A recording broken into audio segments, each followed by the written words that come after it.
ಪತನ ಆಗುತ್ತಾ D company ಸಾಮ್ರಾಜ್ಯ. ಸಾಕಷ್ಟು ಕಷ್ಟಪಟ್ಟು ಸಾಮ್ರಾಜ್ಯ ಕಟ್ಟಿದ ದರ್ಶನ್. ಕನ್ನಡ ಚಲನಚಿತ್ರರಂಗದಲ್ಲಿ ಸಾಮ್ರಾಜ್ಯವನ್ನೇ ಕಟ್ಟಿದ ನಟ Darshan. Light boy to super star ಜರ್ನಿಯೇ ರೋಚಕ. ಕನ್ನಡದ ಸೂಪರ್ ಸ್ಟಾರ್ ದರ್ಶನ್ ಸಾಮ್ರಾಜ್ಯ ಪತನ ಆಯ್ತ.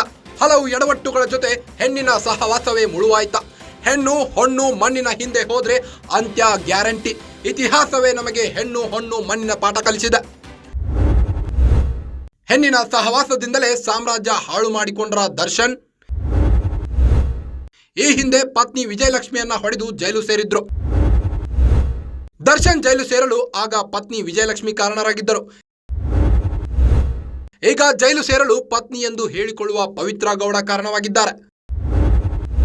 ಪವಿತ್ರ ಗೌಡ ಸಹವಾಸದಿಂದ ಇಷ್ಟು ವರ್ಷ ಕಟ್ಟಿದ್ದ ಸಾಮ್ರಾಜ್ಯವನ್ನೆಲ್ಲ ಹಾಳು ಮಾಡಿಕೊಂಡಿದ್ದಾರೆ. ದರ್ಶನ್ ಗಳಿಸಿದ್ದ ಕೀರ್ತಿ, ಗೌರವ, ಹಣ, ಆಸ್ತಿ, ಅಂತಸ್ತು ಎಲ್ಲವೂ ಸರ್ವನಾಶವಾಗಿದೆ. ಸ್ಯಾಂಡಲ್ವುಡ್ನಲ್ಲಿ ಕೋಟೆ ಕಟ್ಟಿಕೊಂಡಿದ್ದ ಡಿ ಬಾಸ್ ಖ್ಯಾತಿಯ ದರ್ಶನ್ ಹೆಣ್ಣಿನ ಸಹವಾಸ ಮಾಡಿದ್ರೆ ಸಾಮ್ರಾಜ್ಯವೇ ಪತನ ಅನ್ನೋದಕ್ಕೆ ದರ್ಶನ್ ನಿದರ್ಶನ. ತಾನು ಕಂಟ್ರೋಲ್ನಲ್ಲಿರದೆ ಜೊತೆಗಿದ್ದವರನ್ನು ಕಂಟ್ರೋಲ್ ಮಾಡದ ನಟ. ಪವಿತ್ರ ಗೌಡನ ಕಂಟ್ರೋಲ್ನಲ್ಲಿ ಇಟ್ಟುಕೊಂಡಿರಲಿಲ್ಲ ದರ್ಶನ್. ಪವಿತ್ರ ಗೌಡ ಹಿಡಿದ ಹಠಕ್ಕೆಲ್ಲ ತಲೆಯಾಡಿಸುತ್ತಿದ್ದರು. ಪವಿತ್ರಾಳ ಆ ಒಂದು ಒಣ ಹಠವೇ ದರ್ಶನ್ ಕೆರಿಯರ್ಗೆ ಫುಲ್ ಸ್ಟಾಪ್ ಆಗಿದೆ. ಡಿ ಕಂಪನಿ ಸಾಮ್ರಾಜ್ಯ ಮುಳುಗಿಸಿದ್ದೇ ಪವಿತ್ರ ಗೌಡ. ಸ್ಯಾಂಡಲ್ವುಡ್ನಲ್ಲಿ ಕೋಟೆ ಕಟ್ಟಿ ಮೆರೆಯುತ್ತಿದ್ದ ದರ್ಶನ್ ಸಾಮ್ರಾಜ್ಯವನ್ನೇ ದರಶಾಹಿ ಮಾಡಿಕೊಂಡಿದ್ದಾರೆ.